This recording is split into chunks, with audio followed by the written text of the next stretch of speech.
దావీదు కీర్తన 15వ అధ్యాయంలో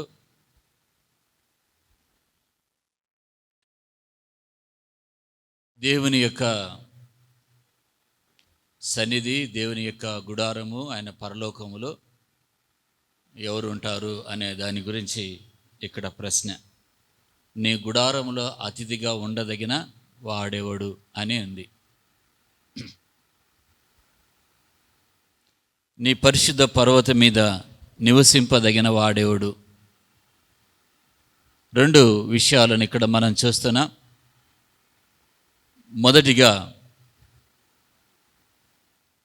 ఆయన యొక్క గుడారము అంటే దేవునికి ఒక గుడారం ఉంది అని కాదు, కానీ ఆయన పరలోక రాజ్యములు, ఆ యొక్క నిత్య రాజ్యములు ఎవరుంటారు అనేది ప్రశ్న. దానికి జవాబు కింద ఉంది. యథార్థమైన ప్రవర్తన. ఏమంటున్నాడు? యథార్థమైన ప్రవర్తన. ఈ యథార్థమైన ప్రవర్తన కలిగి ఉండాలనా వద్దా? కలిగి ఉండాలి. కలిగి ఉన్నామా లేదా? రెండు విషయాలు ఉన్నాయి. యథార్థమైన ప్రవర్తన కలిగి ఉన్నామా, కలిగి లేదా? యథార్థమైన ప్రవర్తన కలిగి ఉంటే కలిగి ఉండాలంటున్నాడు. మీరు ఈ ఉద్యోగానికి అర్హులైతే ఈ డిగ్రీ మీకు ఉండాలి అంటారు. ఈ ఉద్యోగానికి మీరు అప్లై చేస్తున్నారంటే మీరు ఈ అర్హత కలిగి ఉండాలి. నిత్యరాజ్యంలో, పరలోక రాజ్యంలో ప్రవేశించడానికి ఒక అర్హతను గురించి చెప్తున్నాడు. యథార్థమైన ప్రవర్తన కలిగి నీతిని అనుసరించాలంట. నిజం పలకాలి. ఎట్లా నిజం పలకాలి? హృదయపూర్వకంగా నిజం పలకాలి. సో 2వ వచనంలో మనం చూసాం. యథార్థమైన ప్రవర్తన కలిగి ఉండాలి, నీతిని అనుసరించాలి, హృదయపూర్వకంగా నిజం పలకాలి. 3 ఉన్నాయి. 3 విషయాలు. 1 యథార్థమైన ప్రవర్తన, 2 నీతిని అనుసరించాలి, 3 హృదయపూర్వకంగా నిజం చెప్పాలి. అది మంచి క్వాలిటీ, మంచి గుణం. ఒక వ్యక్తిలో ఆ యొక్క కఠినత్వం పోయి తనలో ఒక వెలుగు రావాలంటే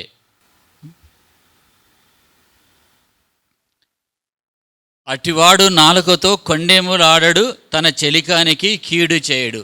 నాలుకతో కొండెములాడంటే లేనిపోని మాటలు చెప్పి తగాదాలు పెట్టడం, గొడవలు పెట్టడం, అలాంటి నాలుక అంట. కొండెములాడే నాలుక ఇంటింటికి వెళ్ళి వారు నిన్న అన్నారు, ఇది నిన్న అన్నారు అని లేనిపోని మాటలు కల్పించి చెప్పడం. కల్పించి చెప్పే మాటలు మనం త్వరగా నమ్ముతాం. ఎవరి మాటలు విని వెంటనే మనం డెసిషన్ తీసుకోకూడదు. అటువైపు నుండి ఇరువైపులా మనం తెలుసుకోకుండా, సత్యాన్ని వాస్తవాన్ని తెలుసుకోకుండా మనం మాట్లాడకూడదు. నాలుకతో కొండెములాడడు, తన చెలికానికి కీడు చేయడు. పొరుగువాని మీద ఎన్నున్నాయి? 1 నాలుకతో కొండెములాడడు, చెలికానికి కీడు చేయడు, నింద మోపడు పొరుగువాని మీద. పొరుగు వాళ్ళ మీద మనం నింద మోపడం మంచిది కాదు. నిందను అనుభవించేవారు వారి గుండె బద్దలైతే దేవుడు బాధపడిపోతారు, ఆవేదన పడిపోతారు. ఎవరి మీద మనం తొందరపడి వారి మీద నింద మోపకూడదు. ఆయన ఇలా చేశాడు, ఆ అమ్మాయి ఇలా చేసింది, అతను ఇలా చేశాడు, అతని గురించి, ఆ కుటుంబం గురించి పలానా వాళ్ళు ఇలా అనుకుంటున్నారు. అది తెలిస్తే వాళ్ళు తట్టుకోలేరు.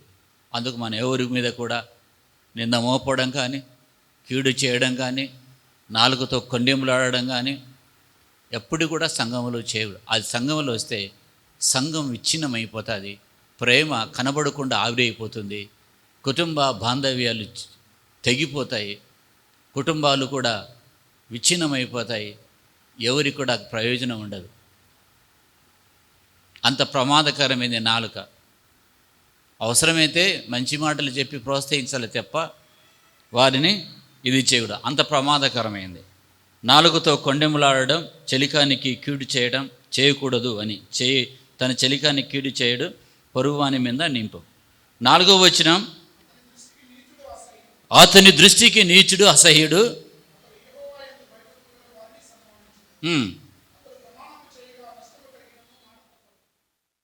దేవుని యందు ఎవరైతే భయభక్తులు కలిగి ఉంటారో వారిని సన్మానిస్తారంట.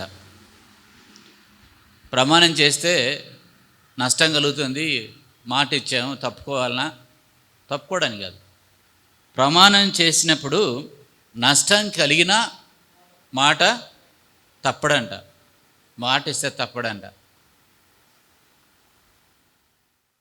డబ్బులు బాగా ఉన్నాయి, వడ్డీకి ఇద్దాం అనుకుంటే వడ్డీకి ఇవ్వాలన్నా,